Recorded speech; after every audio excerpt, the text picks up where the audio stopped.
अस्सलामुअलैकुम। Welcome to my YouTube channel खौफनाक कहानियाँ विद माजिद।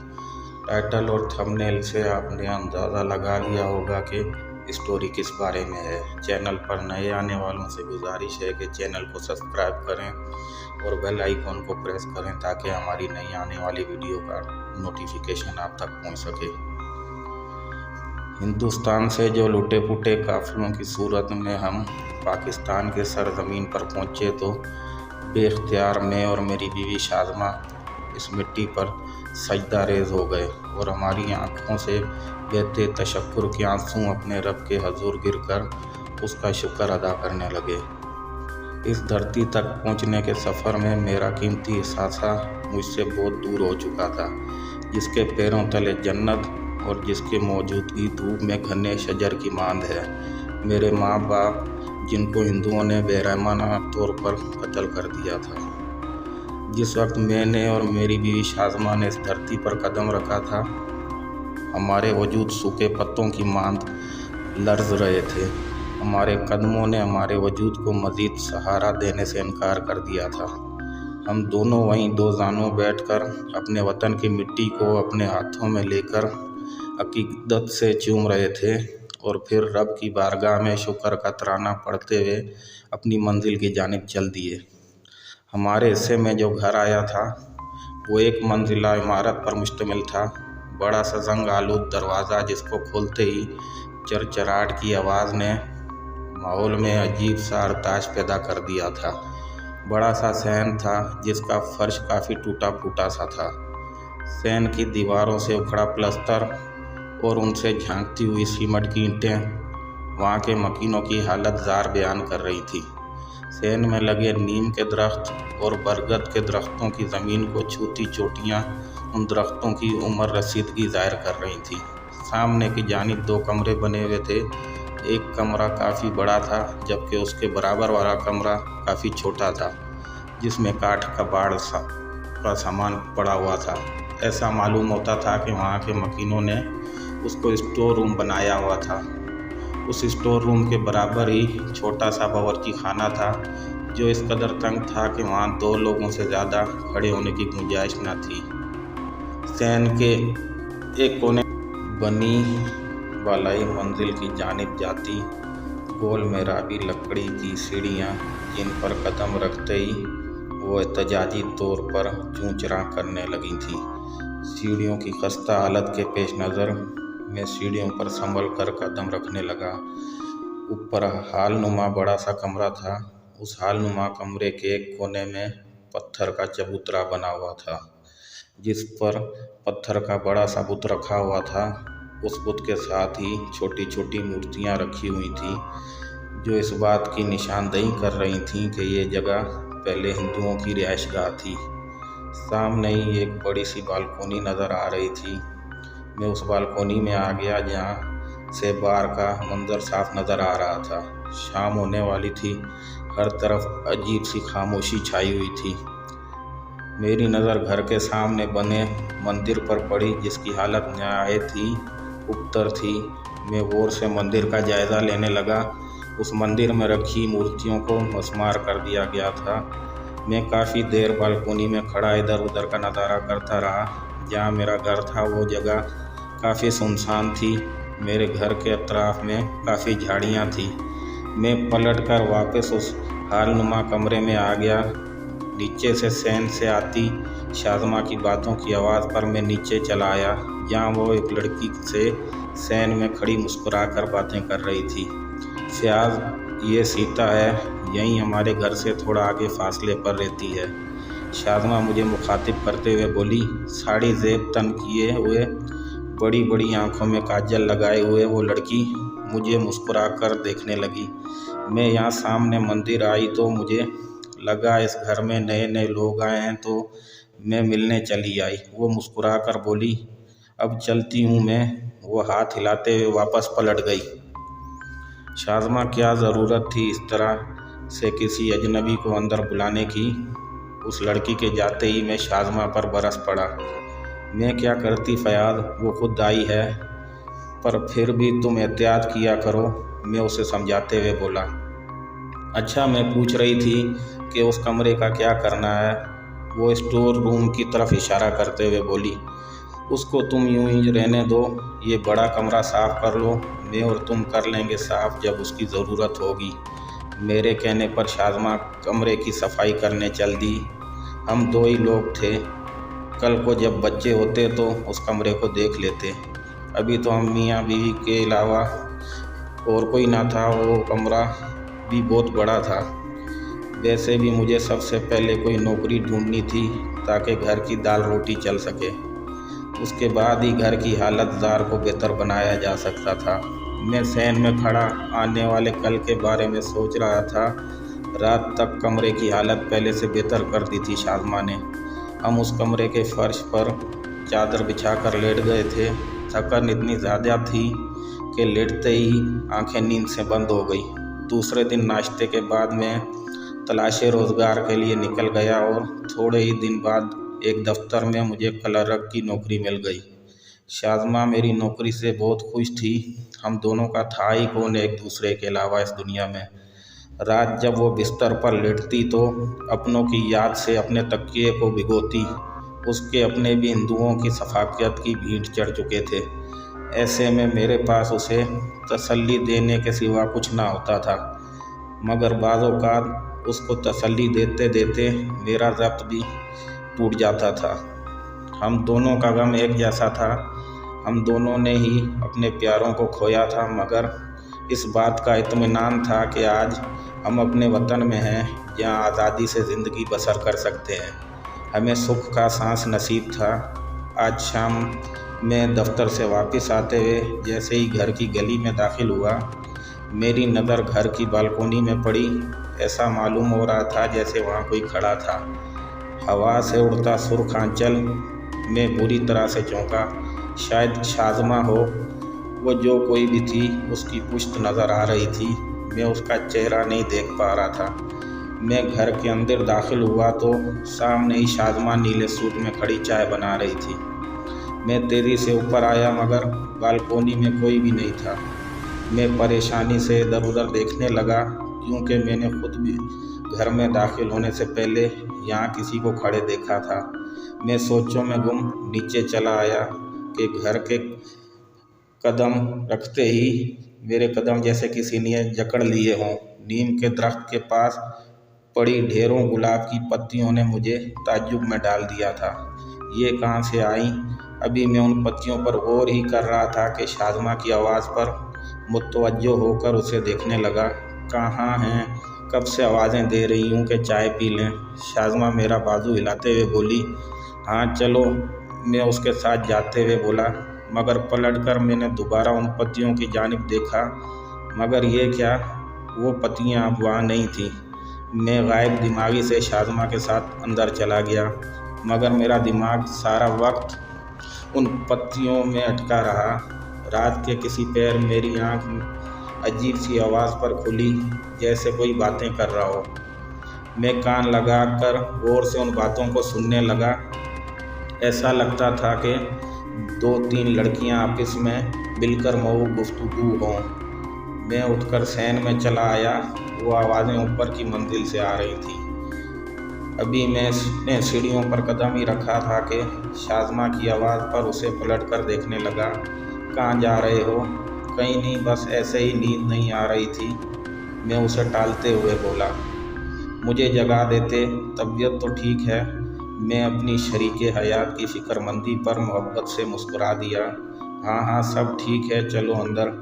मैं उसके साथ वापस पलट गया। पलटते हुए मैंने जिस चीज़ पर गौर किया वो ये था कि आवाज़ों का सिलसिला रुक गया था। आज शाम दफ्तर से वापस आते हुए मेरी नज़र मंदिर पर पड़ी, जहाँ सीता बहुत गुमसुम सी खड़ी थी। मैं खामोशी से घर की तरफ बढ़ गया। मैं मुंह हाथ धोकर जब सैन में आया तो शाज़मा को सीता के साथ बातों में मसरूफ़ देखकर वापस कमरे में आ गया और वहाँ बैठकर वक्त गुजारी के लिए अखबार पढ़ने लगा। मुझे सीता की बेवक्त आमद बुरी लग रही थी और साथ शाज़मा पर भी गुस्सा आ रहा था कि अजनबी लड़की को इतना फ्री करके बैठ गई। मैं थका घर आया था और इस वक्त घर में किसी अजनबी की मौजूदगी कांटे की तरह चुभ रही थी। सीता, ये मंदिर तो इतना वीरान है, यहाँ तो कोई भी तुम्हारे सिवा मुझे नज़र नहीं आता।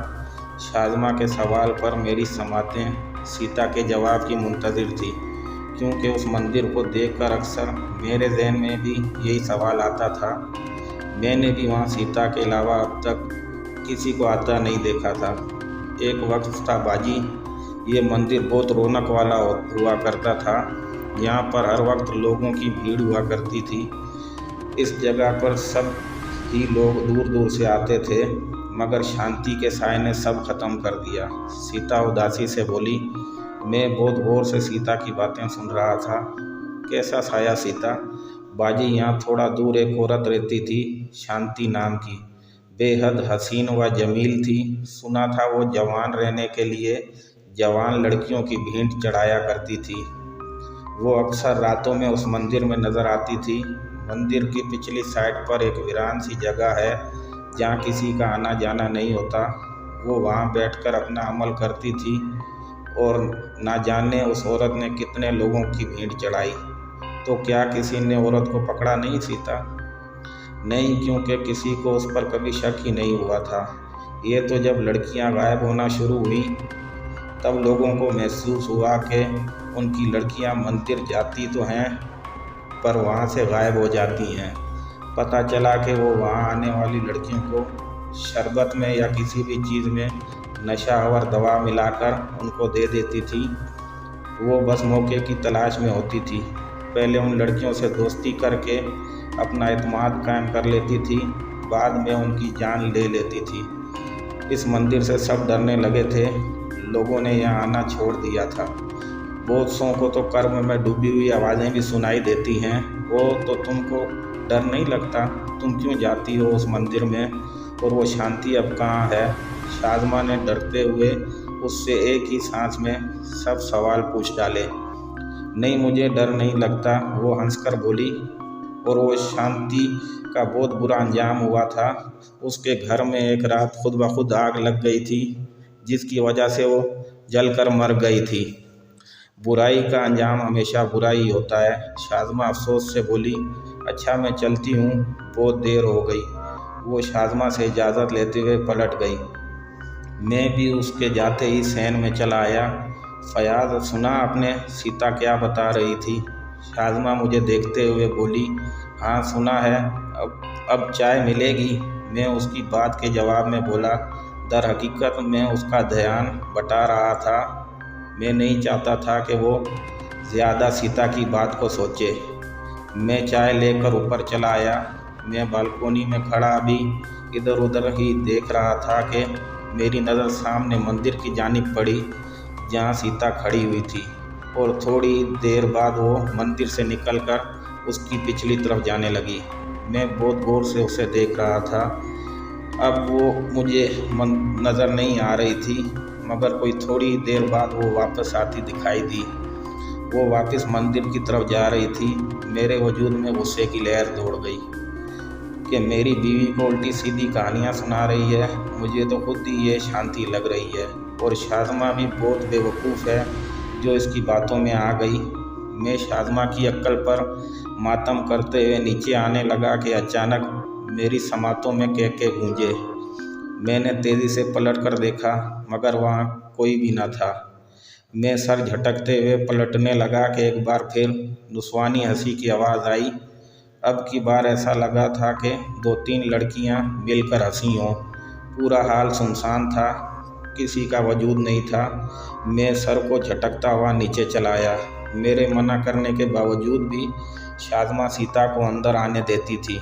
शुरू में मुझे काफ़ी डर लगा कि मैं दफ्तर में होता हूँ, अगर मेरे पीछे ऐसी कोई बात हो गई या सीता ने शाज़मा को कोई नुकसान पहुँचाने की कोशिश की, मगर सीता नहायत ही बेज़रर साबित हुई।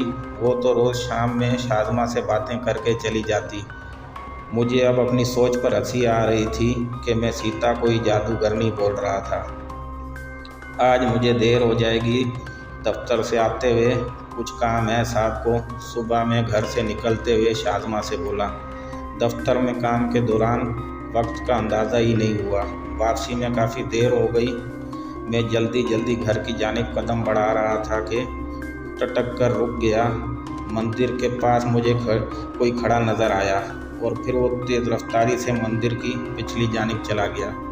मैं अजीब कैफियत में खड़ा सूरत-ए-हाल समझने की कोशिश कर ही रहा था कि मंदिर से अचानक एक दिल दहलाने वाली चीख सुनाई दी और मेरे होशान खता हो गए। कोई निस्वानी चीख थी। मैं तेज़ी से मंदिर की जानिब भागा मगर वहाँ कोई न था। अचानक वहाँ से सिसकियों की आवाज़ें आने लगी।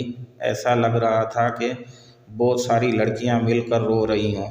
मुझे उस माहौल से वहशत हो रही थी। आहिस्ता आहिस्ता वो सिसकियों की आवाज़ें ऊंची होने लगीं। मैं घबराकर वापस बाहर आ गया और घर की तरफ बढ़ गया।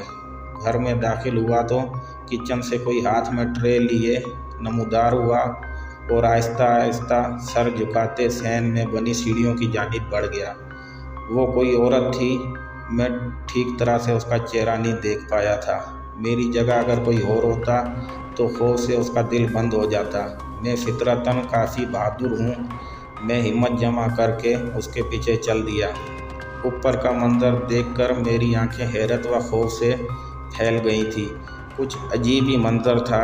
वो हाल तो लग ही नहीं रहा था जैसा होता था। उसकी तो हालत ही अलग थी। पूरे हाल को बत्तियों से रोशन किया हुआ था। ज़मीन पर वही औरत जो खाने की ट्रे लेकर जा रही थी बैठी थी। उसके साथ 3 लड़कियां और थी। वो तीनों आपस में बातें करते हुए हंसी मजाक करती हुई खाना खा रही थी। मैं गौर से उनके चेहरों को देख रहा था जो मुझे वाज़ेह तौर पर नज़र नहीं आ रहे थे। हाल में ऐसा लग रहा था कि जैसे दिन निकला हुआ है। फ़याज़, आप यहाँ क्या कर रहे हैं? शाज़मा मुझे ढूंढती हुई ऊपर चली आई थी। नींद की वजह से उसकी आंखें सुर्ख हो रही थी। मैं सो गई थी मगर मुझे दरवाज़ा खुलने की आवाज़ आई तो मैं उठ गई थी। आपको नीचे ना पाकर ऊपर चली आई, वो जमाई लेते हुए बोली। मैं उसकी बात पर पलटकर हाल देखने लगा जहाँ पर अब मुकम्मल खामोशी का राज था। लग ही नहीं रहा था कि यहाँ अभी थोड़ी देर पहले लोग बैठे खाना खा रहे थे। नीचे चलो। मैं शाज़मा को लिए नीचे आ गया। कमरे में आकर मैं खामोशी से लेट गया। मेरी आंखों के सामने कुछ देर पहले का मंजर आ गया। फ़याज़, एक बात बोलूं? शाज़मा मेरे पास बैठते हुए कुछ सोचते हुए बोली। हाँ बोलो। मैं बहुत दिनों से एक बात महसूस कर रही हूँ, वो आहिस्तगी से बोली। ऐसा लगता है इस घर में खाली हम दोनों नहीं हैं, हमारे अलावा भी और लोग हैं। मैं काफ़ी दिनों से महसूस कर रही हूँ चलते फिरते किसी को। 1-2 बार तो मैंने कुछ लड़कियों को भी देखा। तुमने उनका चेहरा देखा था? उसकी बात पर मैं चौंकता हुआ बोला। नहीं, मैं चेहरा नहीं देख पाई। वो नफ़ी में सिर हिलाते हुए बोली। हाँ, लेकिन ऐसा मालूम होता है जैसे ये उनका घर हो। उठती बैठती वो ऐसे नज़र आती हैं जैसे बरसों से यहाँ रिहाइश पजीर हों। देखो शाज़मा, मैं भी ये बात जानता हूँ कि इस घर में कुछ है, मगर तुम देखो जो भी है वो हमको नुकसान नहीं पहुँचा रहा। और वैसे भी मुसलमान होने की हैसियत से मेरा ईमान है ये कि अल्लाह का नाम लेने से कोई भी शय आपको नुकसान नहीं पहुँचा सकती। मैं शाज़मा का हाथ पकड़कर उसको दिलासा देते हुए बोला। मेरी बात पर वो इस बात में सर हिलाने लगी। आज छुट्टी का दिन था। शाम मामूल के मुताबिक सीता चली आई। मेरी भी उससे पहले की निस्बत अच्छी बातचीत हो गई थी। वो एक अच्छी लड़की थी और काफ़ी इज्जत से मुझे भाई कहकर मुखातिब करती थी। मेरे दिल में शुरू में उसे लेकर जो बदगुमानी थी वो अब साफ़ हो चुकी थी। सैन में हम दोनों को बातें करता देखकर मैं भी वहीं चला आया। सीता, एक बात पूछूं? मैं सैन में रखी कुर्सी पर बैठते हुए उससे बोला। जी भाई, वो एहतराम से बोली। क्या इस घर के बारे में तुम कुछ जानती हो? मेरा मतलब है यहाँ से थोड़ा दूरी तुम्हारा घर है तो तुमको तो कुछ ना कुछ पता होगा। मेरी बात पर उसके चेहरे पर साया सा लहरा गया। जी मैं जानती हूँ, वो उदासी से बोली। क्या जानती हो? मैं मुतजस्सिस होते हुए बोला। शाज़मा भी पूरी तवज्जो के साथ उसको देख रही थी। यहाँ पर पहले एक औरत अपनी 3 बेटियों के साथ रहती थी। उसका पति काफ़ी अरसा पहले मर चुका था। उसकी बात पर मैं उछल गया था। मैंने ऊपर की मंजिल पर ऐसा ही मंजर देखा था, एक औरत और 3 लड़कियां। मैंने सीता से कोई जिक्र नहीं किया कि मैंने ऐसा किस वजह से पूछा है। आपने ये सवाल क्यों किया, वो मुझसे पूछने लगी। बस ऐसे ही किसी की मौजूदगी का एहसास होता है, मैं उसे टालते हुए बोला। मैं उनसे पूरी बात बताकर घर को बदनाम नहीं करना चाह रहा था। मैं जानता था वो अच्छी लड़की है, मगर फिर भी मैं उसे तफसील बताने से एहतियात कर रहा था। तो उन औरतों के साथ क्या हुआ था? शाज़मा अचानक सीता से सवाल करने लगी। उन औरतों को किसी ने बेरहमाना तौर पर कत्ल कर दिया था इसी घर में। सीता की बात पर शाज़मा खौफजदा नज़रों से मुझे देखने लगी। मैं आंखों ही आंखों में कुछ नहीं होता की तसल्ली दे रहा था। फयाज, पहले मुझे लगता था कि सामने मंदिर की वजह से ये हो रहा है हमारे घर पर। सीता के जाने के बाद वो मुझसे बोली। फयाज, क्या वो हमसे कुछ कहना चाह रही हैं? शाज़मा मेरा बाजू पकड़ते हुए बोली। पता नहीं, मेरी खुद समझ नहीं आ रहा। उसकी बात पर मैं ख्यालों में गुम बोला। रात तक हम दोनों काफ़ी देर बैठे रहे। सो जाओ, कुछ नहीं होता, अल्लाह मालिक है, परेशान होने की कोई बात नहीं, मैं शाज़मा से कहते हुए नींद दराज हो गया। वो भी लेट गई। रात के किसी पैर मुझे महसूस हुआ कि कोई मेरा कानों में सरगोशी कर रहा है। मैं जो बहुत गहरी नींद में था, एकदम से हड़बड़ा गया। शाज़मा मेरे ऊपर झुकी कुछ बोल रही थी। क्या हुआ फयाज, बाहर कोई है? वो डरते डरते सहन की जानिब उंगली से इशारा करते हुए बोली। उसकी बात पर मैं सहन में आ गया, मगर बाहर के मंजर ने मुझे शशद्र कर दिया।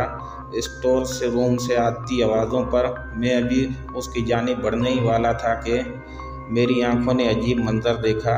मैंने देखा स्टोर रूम से कोई ट्रंक घसीटता हुआ लेकर जा रहा है, मगर ले जाने वाला नज़र नहीं आ रहा था। अचानक सहन की सीढ़ियों पर किसी के कदमों की धमक सुनाई दी। अरे जल्दी ले आओ, मुझे कपड़े निकाल कर धूप भी लगानी होगी इनको। सीढ़ी पर से किसी औरत की आवाज़ और फिर वो नादीदा वजूद जो उस ट्रंक को ऊपर सीढ़ियों से ले जाने लगा था। मेरे पीछे खड़ी शाज़मा दहशतज़दा सी यह सारा मंजर देख रही थी। वो पूरी तरह से लरज़ रही थी। मैं उसका हाथ पकड़ के अंदर ले आया। वो कटी पतंग की तरह मेरे सीने से लगकर पूरी तरह से फूट फूट कर रो दी। शाज़मा, मेरी बात सुनो, देखो ऐसे ना रो। मैं उसके इस तरह से रोने पर बुरी तरह से घबरा गया और अब संजीदगी से अपने लिए किसी दूसरे घर के बारे में सोच रहा था। मैं जानता था वो बहुत कमज़ोर दिल औरत है और मैं नहीं चाहता था कि खुदा न ख्वास्ता उसे कुछ हो। शाम दफ्तर से आते हुए मैं सीता की आवाज़ पर रुक गया। वो मंदिर के पास खड़ी थी। भाई, मैंने सुना है कि आप लोग दूसरा घर देख रहे हैं, मुझे शाज़मा बाजी ने बताया। वो मुझे देखते हुए बोली। हाँ सीता, मैं इस तरह शाज़मा को परेशान नहीं देख सकता, मैं सीता की बात के जवाब में बोला। तो क्या वो लोग आपको परेशान कर रहे हैं? नहीं, परेशान तो नहीं, मगर उनकी मौजूदगी से शाज़मा बहुत डरने लगी है। मेरी बात पर वो चुप सी हो गई। उसे खामोश देखकर मैं घर की जानिब बढ़ गया। घर में दाखिल हुआ तो शाज़मा को बावर्ची खाना में खाना पकाता हुआ देखकर मैं सीढ़ियों की जानिब बढ़ गया। मुझे रात वो ट्रंक वाली बात याद आ रही थी। मैं सीढ़ियाँ चढ़कर ऊपर चला आया, मगर हैरत का शदीद झटका मुझे हाल में रखे उस ट्रंक को देखकर लगा जो खुला हुआ था। मैं थोड़ा आगे बढ़ा तो वहाँ बालकोनी की मंडेर पर जर्ग बर्ग लिबासों को फैलाकर किसी ने डाला हुआ था। मेरी समातों में रात वाली आवाज़ गूंजी थी, कपड़े ऊपर ले आओ, मैंने धूप लगानी है। या अल्लाह, ये क्या माजरा है? मैं सटपटाते हुए देर लब बोला और नीचे चला आया। मैं नहीं चाहता था कि शाज़मा मुझे ढूंढते हुए ऊपर आए और ये सब देखकर खौफज़दा हो। वैसे भी वो डर के मारे ऊपर नहीं आती थी। वो रात हम नहीं जानते थे कि हमारे लिए किस कदर भारी होगी। अभी हम बिस्तर पर लेटे ही थे कि ढोल की आवाज़ ने हमारे ओसान ख़ता कर दिए। ढोल के साथ तालियों की आवाज़ और फिर लड़कियों के केके। शाज़मा हरासा सी मुझे देख रही थी। मैं खड़ा होकर बाहर जाने लगा। रहने दो फयाज, वो मेरा हाथ पकड़ते हुए रूहानी लहजे में बोली। कुछ नहीं होता। मैं उसका हाथ थपकाता हुआ बाहर आ गया। पूरा सहन बरकी कैकमों से सजा हुआ था। लग रहा था किसी की शादी हो। सहन में आती जाती औरतों को मैं हैरत से देख रहा था। बालाई मंजिल से आती गानों की आवाज़ पर मैं सीढ़ियाँ चढ़ते हुए ऊपर चला आया। गुलाब और उपटन की मिली जुली खुशबू ने माहौल पर अजीब सा सैर तारी कर दिया था। सामने ही एक लड़की हाल में पीला लिबास ज़ेबतन किए हुए थी और सर पर ओढ़ा दुपट्टा जो आगे तक आया हुआ था। उसके इर्द गिर्द लड़कियों का झुरमुट था। मुझे लग रहा था जैसे मैं किसी की मेहंदी में आया हुआ हूँ। फयाज, क्या हुआ? शाज़मा की आवाज़ ने हर मंजर धुंधला दिया था। अब वहाँ कुछ भी न था। शाज़मा मेरे पास खड़ी पूछ रही थी। कुछ नहीं, मैंने जवाब दिया। मैं और शाज़मा नीचे सहन में चले आए।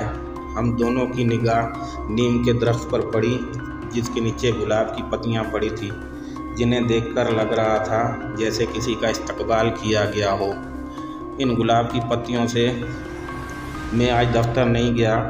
मैंने छुट्टी कर ली थी। सीता आई तो शाज़मा उसको सारी सूरत हाल बताने लगी। हो सकता है बाजी वो लोग आपसे कुछ कहना चाहते हों। सीता की बात पर मैं बुरी तरह से चौंका। इस पहलू पर तो मैंने सोचा ही न था। और वाकई अगर ऐसा ना होता और उनको खाली हमें तंग करना होता या यहाँ से निकालना होता तो वो हमें नुकसान पहुँचाते। मैं जो घर बदलने का इरादा किए बैठा था अब मुलतवी कर चुका था और साथ शाज़मा को भी इस बात का यकीन दिला दिया था कि वो हमें कोई नुकसान नहीं पहुँचाएंगे। शाज़मा भी चुप हो गई थी। थोड़े दिन तो सुकून रहा, मगर एक रात खाने के बाद मैं कमरे में शाज़मा बैठी अपने दुपट्टे पर मोती टांग रही थी और मैं अखबार के मुताले में गुम था कि बराबर स्टोर रूम से आती आवाज़ पर हम दोनों ही उछल गए। ऐसा लग रहा था कोई सामान घसीट रहा हो। मैं बराबर स्टोर रूम में आकर देखने लगा। वहाँ रखे ट्रंक खुले हुए थे। मैं आगे बढ़कर एक ट्रंक को देखने लगा। उसमें रखे ज़र्ग बर्ग लिबास और दीगर चीज़ें जो किसी लड़की का जहेज़ लग रहा था। मैं गौर से उन चीज़ों को देख रहा था कि किसी लड़की की सिसकियों की आवाज़ पर मैं घबरा कर बाहर सहन की जानिब देखने लगा, जहाँ एक लड़की हाथ में आंचल लिए हुए आहिस्ता आहिस्ता सीढ़ियाँ चढ़ती हुई ऊपर जा रही थी। मैं भी हिम्मत करके उसके पीछे गया तो बालकोनी में मुझे वो सुर्ख आंचल लहराता नज़र आया। मैं तेज़ी से उसकी सिमत लपका, मगर अब वहाँ कोई ना था। मैं काफ़ी देर तक वहाँ खड़ा रहा, मगर वो मुझे नज़र नहीं आई। अगले दिन मैं शाम सौदा लेकर घर की तरफ आ रहा था कि अचानक मेरी निगाह मंदिर की जानिब उठी तो वहाँ वही लड़की खड़ी थी जिसकी पुश्त मेरी जानिब थी। वो सुर्ख आंचल का घूंघट निकाले हुए मंदिर के पिछले हिस्से की तरफ बढ़ी। ये वही सुर्ख आंचल था जो मैंने अपने घर में उस लड़की के हाथ में और घर की बालकोनी में लड़की को ओढ़े देखा था। मैं सोचों में गुम होकर घर चला आया। रात देर गए तक मैं और शाज़मा बातें करते रहे। जब वो सो गई तो मैं आहिस्तगी से उठकर बाहर चला आया और कुछ सोचते हुए दरवाज़ा खोलकर घर के बाहर चला आया। रात अच्छी खासी बीत चुकी थी। कुत्तों के भौंकने की आवाज़ों पर माहौल अजीब सी हौलनाकी तारी कर रहा था। मेरे कदम मंदिर के पिछले हिस्से की जानिब बढ़ रहे थे। वो जगह बिल्कुल वीरान थी। झाड़ियों के अलावा वहाँ एक कमरा था। मैंने आगे बढ़कर वो दरवाज़ा खोला। कमरा अंधेरे में डूबा हुआ था। एक गलीज़ बदबू ने मेरा इस्तकबाल किया। मैंने बेसाख्ता अपनी नाक पर हाथ रखा। उस बदबू ने मेरा दिमाग हिला दिया था। अंधेरे के सिवा मुझे कुछ नज़र नहीं आ रहा था। मैं दरवाज़ा बंद करके वापस पलटने लगा। अभी मैं थोड़े ही फासले पर था कि किसी के सिसकने की आवाज़ ने मेरे कदमों को जकड़ लिया था। ये वही आवाज़ थी जो मुझे अपने घर में सुनाई दे रही थी। मैं घर का दरवाज़ा खोलने ही वाला था कि ऊपर बालकोनी में खड़ी लड़की नज़र आई जिसकी पुश्त मेरी जानिब थी। वही सुर्ख आंचल था। मैं बुरी तरह से परेशान हो गया कि आखिर ये क्या मामला है। मैं घर में दाखिल हो गया और आकर बिस्तर पर लेट गया। अभी लेटे थोड़ी देर हुई थी कि घर में लगा जैसे भूचाल आ गया हो। एक अजीब सा शोर था। शाज़मा सोते से घबरा कर उठकर बैठ गई और परेशानी से मुझे देखने लगी। किसी के रोने की आवाज़ें आ रही थी और ये आवाज़ ऊपर से आ रही थी। मैं ऊपर की जानिब बढ़ा। फयाज शाज़मा घबरा कर मेरा हाथ पकड़कर बोली, मैं देख कर आता हूँ ऊपर। नहीं, मैं अकेले नहीं जाने दूंगी, मैं भी चलूँगी आपके साथ। वो मेरा हाथ पकड़कर मेरे साथ आगे बढ़ते हुए बोली। मुझे उस वक्त उस पर बेतहाशा प्यार आया। ये मोहब्बत ही तो थी कि डर और खौफ के उन लम्हात में उसने मेरा हाथ नहीं छोड़ा था। हम दोनों ऊपर चले आए। हाल का मंजर देखकर शाज़मा का पूरा चेहरा खौफ से सर्द पड़ गया था। वहाँ लड़की घुटनों में सर्दिये सिसक रही थी और वहीं पास ही सुर्ख आंचल उसके कदमों में पड़ा हुआ था। कौन हो तुम? मैं अपनी घबराहट पर काबू पाते हुए बोला।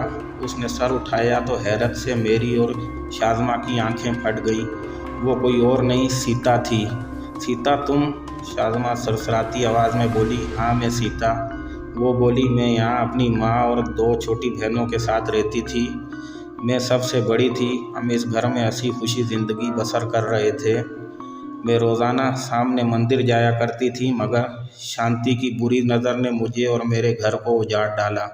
वो सिसकते हुए बोली, शांति कभी भी मुझे और मेरी माँ को पसंद ना थी। वैसे भी उसकी शोहरत अच्छी नहीं थी। जब मेरी सगाई हुई मैं बहुत खुश थी और बहुत चाव से अपने ब्याह के लिए ये सुर्खांचल तैयार कर रही थी।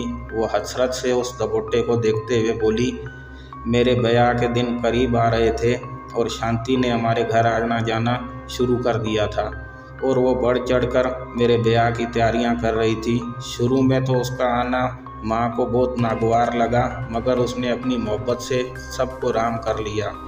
उसने ये भी बताया कि उसके बारे में गलत अफवाहें लोगों ने फैलाई हुई हैं। वो अच्छी तरह से अपना भरोसा हमारे घर पर कायम कर चुकी थी। बारात से एक दिन पहले वो हमारे घर पर मौजूद थी। वो बड़ी भयानक रात थी। उस रात उसने अपना काम कर दिखाया। मशरूब में नशा आवर दवा मिलाकर उसने वो मशरूब मुझे और मेरी बहनों को पिला दिया, जिसे पीकर हम बेहोश हो गए। वो अपने चेलों की मदद से मुझे बेहोशी की हालत में मंदिर ले आई।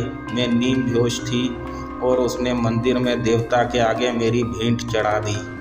उसकी नज़र काफ़ी अरसे से मुझ पर थी। वो सदा जवान और ख़ूबसूरत रहने के लिए जवान और ख़ूबसूरत लड़कियों की भेंट चढ़ाया करती थी। मेरी दोनों बहनें अभी छोटी थी, इसलिए उस सफाकियत का निशाना मैं बनी। उसने मंदिर के पिछले हिस्से की तरफ बने कमरे में मेरी लाश को डाल दिया। क्योंकि वहाँ किसी का गुजर नहीं था, उस शांति ने इसी पर बस नहीं किया। मेरे घर वालों को भी बेहोशी की हालत में बेरहमाना तौर पर कत्ल करके स्टोर रूम की ज़मीन में दफन करवा दिया, मगर मैंने भी अपना इंतकाम पूरा किया। उसके घर में आग लगा दी। सीता नफ़रत से बोली, तुम अब क्या चाहती हो? मैं अजीब कैफियत में बोला, मैं चाहती हूँ कि आप हमारी लाशों को निकाल कर हमारा अंतिम संस्कार करवाएं। मैंने सारा किस्सा एक मंदिर के पंडित को सुनाया और फिर उसी की मदद से कुछ आदमियों ने स्टोर रूम की ज़मीन खुदवाई जहाँ सीता ने निशानदेही की थी। वहाँ से 3 ढांचे मिले और मंदिर के पिछले हिस्से की जानिब कमरे से भी इंसानी बाक़ियात मिली, जिनका उनकी मज़हबी रसूमात के मुताबिक अंतिम संस्कार किया गया। हम दूसरा घर ले चुके थे और जिस दिन हम घर से निकल रहे थे, मेरी और शाज़मा की निगाह बालकोनी की जानिब उठी जहाँ सीता सुर्ख आंचल थामे खड़ी थी, मगर आज उसकी पुश्त नहीं थी हमारी जानिब, बल्कि वो हम दोनों की तरफ मुंह किए खड़ी थी। उसके चेहरे पर इत्मीनान और लबों पर मुस्कुराहट थी। वो आंखों में हम दोनों के लिए तशक्कुर के जज्बात लिए थी। मैंने और शाज़मा ने उसे देखकर मुस्कुरा कर हाथ हिलाया, जिसके जवाब में वो भी हाथ हिलाती गायब हो गई। मैं पुरसकून सांस लेते हुए दरवाजे को ताला लगाने लगा और सामान उठाने लगा। शाज़मा के साथ आगे बढ़ गया। हमारा उस घर में आना कुदरत को मंजूर था ताकि हम सीता और उसके घर वालों की मदद कर सकें।